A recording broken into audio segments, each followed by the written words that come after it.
Hi, I'm Dubber. I'm the director of Music Tech Fest, and this is the MTF podcast. Roxy Shah started out in the music business in London, moved to Barcelona, began working in retail curation, and finally in sync and licensing. She's a music supervisor. She finds and places music in advertising campaigns, films, television, working with clients like Google and Adidas. And not just with the big pop artists from the big global capitals of popular music, but from literally all over the world and with people at all stages of their career. If you're someone who makes music or someone who wants to work in that industry, Roxy has got some good practical advice for you and some stories of deals that have literally changed the lives of people making music in their bedrooms in some of the more unexpected places around the world. We discuss hip-hop in Azerbaijan, AI-produced music tracks, and also what she's doing at Expo North, the Creative Industries Festival in Inverness, where we spent some time recently and where this interview was recorded. Roxy works for an agency called Record Play or Record Play. We're not 100% sure. Well, nobody really knows the answer, including our CEO. I would say it's verbs, record, play. Right, okay. And we are a music agency. We have offices in Barcelona and London. And primarily we do music supervision, so working with brands and providing music content for them. Okay, music supervision is one of those terms that everybody has heard it. Nobody's quite sure what they do. What is the actual day-to-day? So we listen to a lot of music. We have our clients come to us with a campaign or a brief that they're working on. Maybe they have a reference track or something in mind. We will then provide searches based on the budget, the terms, so that includes the territories that the campaign will be shown in, the length of time. And these things are really important because it can really affect the budget and therefore the type of artist we can use, whether we use a very small artist or a bigger artist. So we send searches of tracks over to the client. We may have to do 3 or 4 searches, and then hopefully they come back with something they like. And from there, we start the licensing process. So we contact the artist, we contact their label and publisher, make sure everything's approved within the budget and with the terms. And then hopefully everything goes smoothly and the song gets picked with the campaign, and then you see it on your TV screens. So listening to lots of music and sending lots of email is... Yeah, just as glamorous as it sounds. Fantastic. So where does this start for you? How did you get into doing this? It was a bit of an accident, really. I do actually remember watching a lot of films when I was a teenager, and all my favourite bands would be on the soundtrack. And I used to think, whose job is that to pick the songs? And then always knew I wanted to work in music, but ended up interning firstly at Sony Music, and then out of university I worked for EMI Publishing. Then I did booking, then I did music PR, then I took a break from music altogether. And then I'm based in Barcelona and was looking to get back into music. And a friend of mine was working at this music agency and went and met the team. And it's a tiny team, but all real music heads and so smart about the industry and how it works. And so about 3 years ago, I joined the team. Fantastic. What did you study at university and how did that help? I actually studied philosophy, so nothing to do with music. I would argue that actually that has everything to do with music. Well, it has something to do with everything, I suppose. Yeah. But I already knew from when I was in my early teens that I wanted to work in music, in the industry. And I was so gung-ho about it that I thought I don't necessarily want to do a music management degree or anything like that, because I know that I'll manage to work in music anyway. I'd done a couple of internships before going to university as a teenager, one for Sony Music and one for a small independent label in the States. So everyone kind of said, do what you want to study. And I would really advise that to anyone who thinks that they have to study something to do with music specifically. I mean, it's not vocational. It's not like doing medicine or law. And actually, like you say, you can apply things from philosophy or a range of subjects to any industry. It's about the way that you think. It's about the way that you make strategies and you process information. So I do think that side of it I kind of can extract from my philosophy degree into music. Right. Were you always making playlists as a teenager, or? Yeah, mixed CDs. Yeah. I think everybody's birthday, they received a mixed CD. I used to make the inlay cards and everything. I was obsessed with those kind of things, watching MTV. I was really into American music then. I think that was what we were more exposed to. But it was that era when they had a lot of behind the scenes TV shows, like Making the Band. And that's how I first kind of started seeing music management and record labels. Now I would say I'm much more focused on smaller regional music, well, also UK music as well. But yeah, it all kind of started from there. So what do you mean by smaller regional music? Well, at Record Play, we also have a company within that called Music Map, where we focus on artists from territories that don't necessarily get much coverage or are associated with a music scene. I mean, out of, I think, I'm going to get this wrong, there's 190 something countries in the world, maybe, and we've written about 180 of them. I mean, we've got artists from places as small as like Cayman Islands and Vatican City and things like that. And it's just so interesting because you don't necessarily have to be from London or LA or New York or Paris to be making music. Creativity happens everywhere. And it's so different, but there are also similar things too. The things that people make music about are their emotions, about love and pain. And to me, it's really interesting to hear. I mean, now with the internet, it's amazing because things aren't so localized. Music is global now. So you have people in Japan making reggaeton music, or you can have people in, I don't know, New Zealand making grime. You know, it's great because it stops things being so exclusive, I think. Right.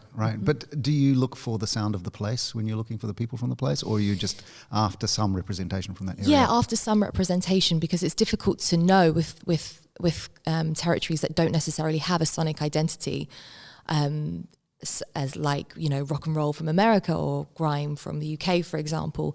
And maybe countries don't even have that.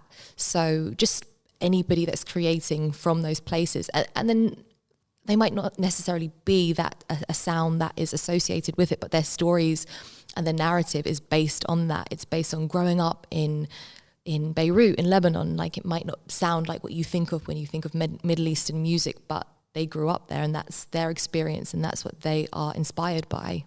Right. So it sounds like a kind of an optimistic message for people who are in smaller places or far-flung regions or whatever, that there is potentially a platform for their music. Is that getting better, do you think? I think so. I think more and more people are interested in a story with their music, like I say, a narrative, because before, I think you were just fed what you heard on the radio, but now with the internet and you can read things, it's quite warming to read things or listen to artists from places that you haven't heard before, or they've struggled and they didn't even have a studio to record in and they've recorded it on their phone and someone's heard it. And, you know, people I think are more open and interested in a story with their music sometimes. I guess one of the most valuable things in the music industry would be the attention of somebody like you. If you're a musician trying to get your music heard or played or synced or whatever, how does that happen? How does somebody get your attention in a way that sticks? We're so open to people just emailing us and letting us know about what they're doing. And I think if you've done a bit of research into the company and who they work with, for example, we work with Adidas and Google, so the type of music that we tend to sync is you can imagine what it's like. It's urban, electronic, upbeat, uplifting. So if you're writing kind of thrash metal, of course I'll listen to it, but maybe you'll be suited at another agency. So I think it's really important to do your research and find out who you're writing to and what kind of clients or shows that they're working with. But we listen to everything that we get sent. And really? Yeah. Yeah. Because that seems surprising. Yeah, we get lists. I mean, it's not, I don't get an outrageous amount of emails, to be fair. If that was the case, then maybe it would be slightly difficult. I imagine a flood of these things. Is that not the case?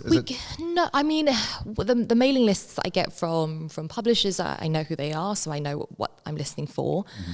And then the composers or songwriters or artists that find me, there's not too many. There's definitely a few emails a day, but that is totally listenable. But you know what, it helps if they've written an email with a bit of information. If they say, I'm a songwriter who writes atmospheric heart music, I'll have a listen, but I'll say, unfortunately, this isn't what we really work with. I'm going to keep it on file because one day it might come up. But then I don't have to listen to the 20 songs that they've sent. Right. So, what is a good package to send? I mean, is it 3 songs and a bio, or is it... Yeah, and not even too much of a bio, like a little bit of background, and maybe... something about why you think it would go with the clients we work with. Mm-hmm. I mean, working with Adidas, we often get emails of people saying, you know, my first pair of trainers were a pair of Adidas trainers, or I'm a huge Manchester United fan, I just bought the new kit. And, you know, that helps as well because Adidas like working with artists who are fans of the brand and could be an asset to the brand. So that helps, yeah. And then maybe 3 songs that you think could work in a potential campaign. Mm-hmm. Maybe you might even reference a particular campaign. I saw the latest Pure Boost running campaign. It reminded me of this song that I'd written. And something like that would be really helpful for a supervisor. Right, mm-hmm. Interesting. I'm kind of curious, what did your parents do and how did that affect where you've ended up? Is there any influence that's run through there? No, do you know what? Growing up, I only remember hearing Prince and George Michael in the house, but my parents have nothing to do with music. My dad works with children that have been through the foster care system, and my mum is a teacher for children with special educational needs. But I do always remember there was always music playing. But when I got a bit older, and everybody was talking about, everyone was referencing their parents listening to the Beatles and the Rolling Stones, I remember being really annoyed that I didn't listen to them growing up and be like, Dad, you only played Prince.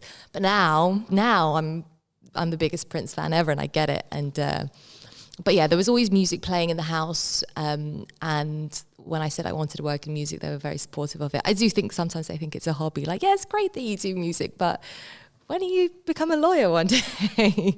But I think it's one of those industries that it does seem a bit of a dream to some people. They can't quite imagine that my job is to listen to music, but we work hard. Well, there's more to it than that, I guess, because the lifestyle that goes along with the music industry, it's not just the sitting down listening to music and sending emails each day. There's parties, there's fabulous people to meet, and there's, you know, there is a glamorous aspect to it. Is that, is it real, and B, is it part of the appeal? Not part of the appeal. That's definitely not why I got into it. But, I mean, it can be fun to have a night out and go and see a band and, you know, people buy you drinks, that's great. But no, for me, I just love getting to listen to music, and I still can be sent something by a label or by somebody just randomly, or a friend will send me something, and it doesn't even have to be emotional. It could be a piece of like drum and bass or something, but when something's really good, it makes me want to tell everyone. I want to text everyone, oh my God, I've just heard this song that's so good. I want to tweet about it. I want to write a blog about it. Like, music really still gets me excited. A good song or a good album or an interesting artist can make, it's all I want to talk about. So that's the draw for me. The rare glamorous outings are not the pull.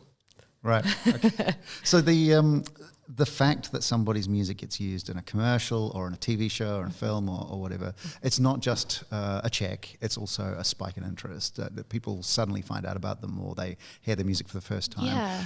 So in a kind of a way that you're sort of almost a star maker in that sense. Does that feel like a responsibility? Or? It depends, because we work with, there's a producer that we work with called Tarek, who is incredible, and whenever we are kind of stuck for something, we'll reach out to him and he can create something perfect. But he doesn't necessarily want doesn't want to be in the blogs or doesn't want to be written about. He's just happy making music. That's what makes him happy. So we don't need to push to kind of get a PR or press release around him. You know, you do have other artists that have gone on to become successful, but it's not down to us. We're not the star makers. We've just happened to be sent the right track at the right time. And it's up to the artist to then kind of follow up on that and sign with the right publisher or label or PR or whoever it is. I mean, of course, there's responsibility of, we definitely make sure we work with artists that our ethos is aligned with, that we have the same principles and values as, and same with brands. We wouldn't work with brands that we don't agree with. But I don't feel the responsibility too much of making stars. We just want to use a good song in a cool commercial and have people say, oh, that's a cool song, or people notice it. What is that ethos? Our ethos is definitely to support emerging artists and emerging talent. That's something that my first day at work that I was told, we always try to do that. And we never want to kind of undercut them. We've got musicians as part of our team that are in bands, so we know what a paycheck from a sync placement can mean to a small band. So we want them to have that money that can pay for their recording studio and things like that. We also, our ethos is also to work with brands that, we have the same principles and morals with. So we wouldn't necessarily work with a fast food chain, for example, right? If our ideas didn't align necessarily.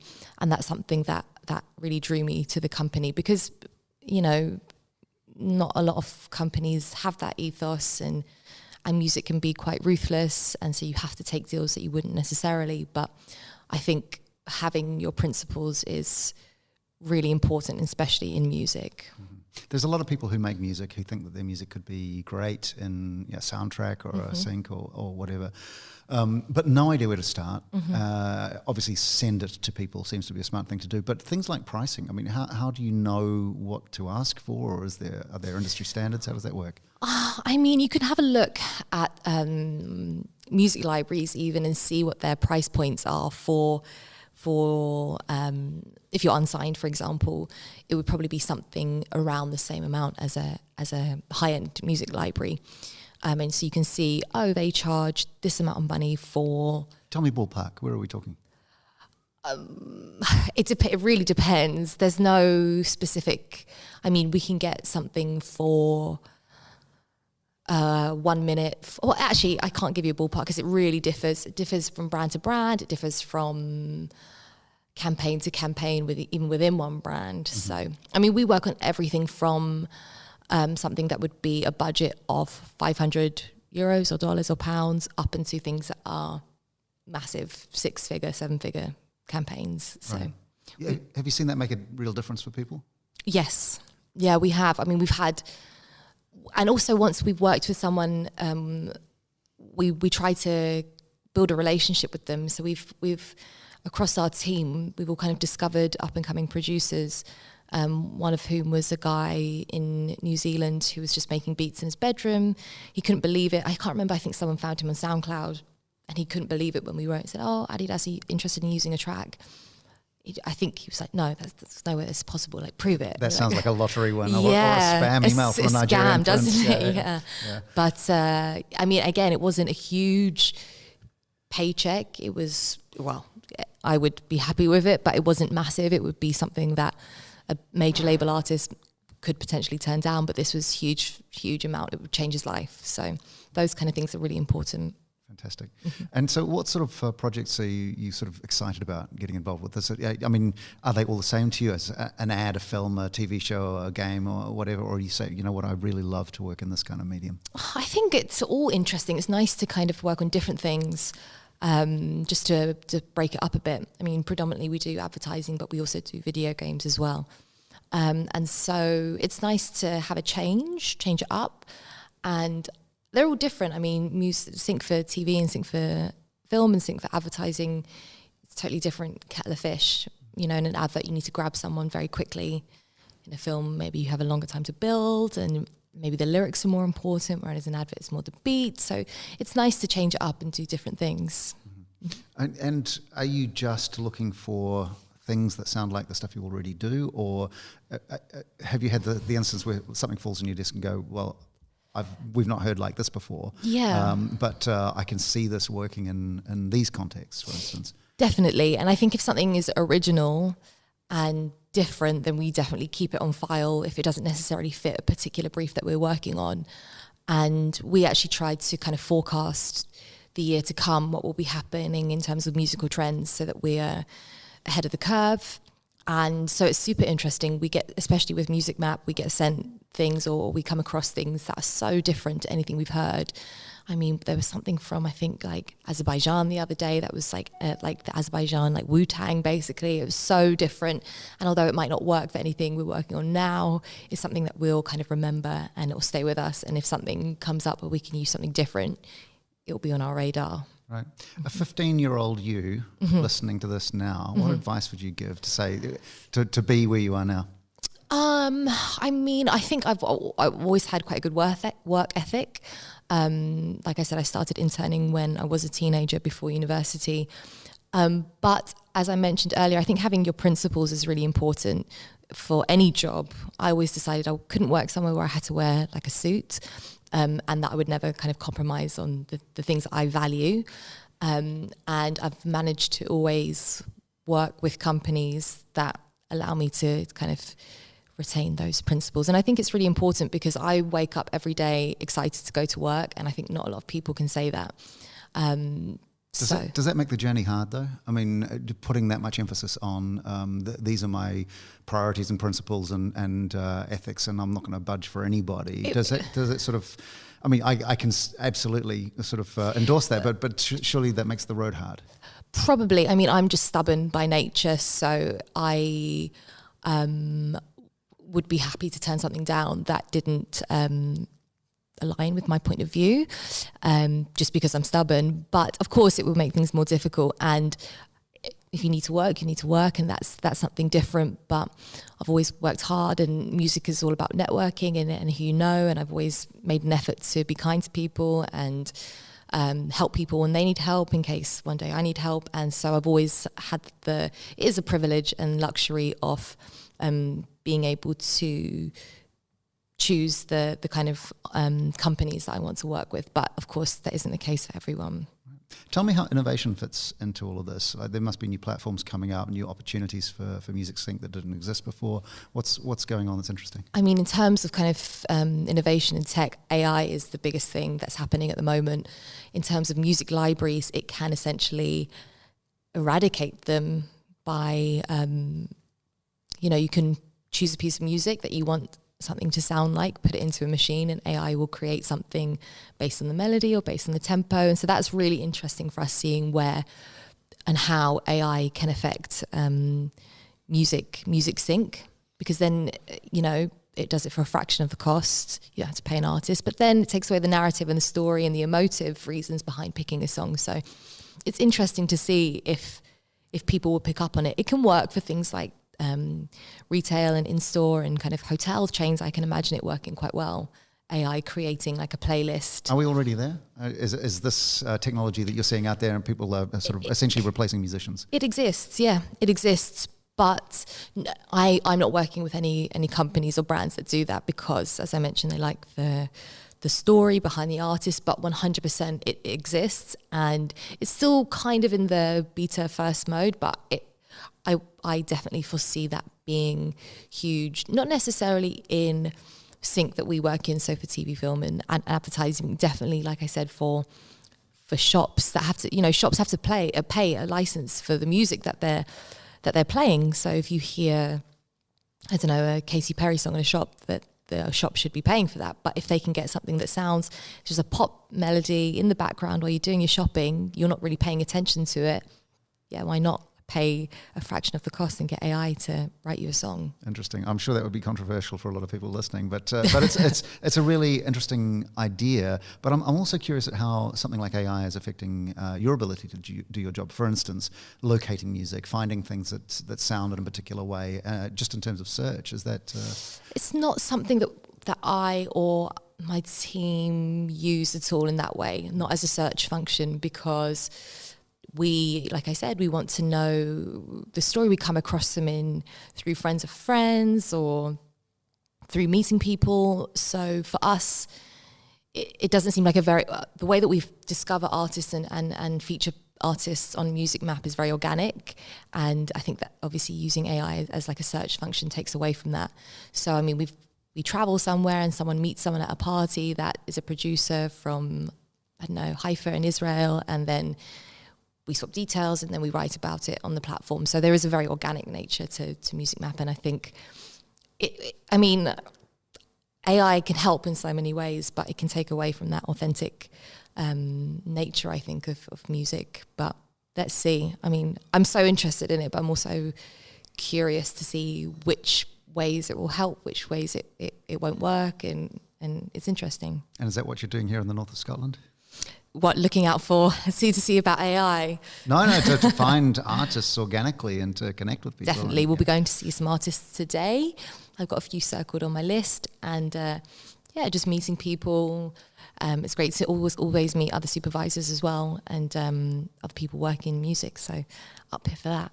Fantastic. Roxy, thanks so much for your time. Thank you. Okay. That's Roxy Shah of Record Play, and that's the MTF podcast. If there was anything in there that you think might be helpful to someone you know, someone particularly who makes music, please do pass it on. And of course, like, rate, review, share. We actually had a fantastic review for the podcast come in this week. So if that was you, thank you so much. It was really appreciated, and it helps a whole lot. In the meantime, have a great week, and we will talk soon. Cheers.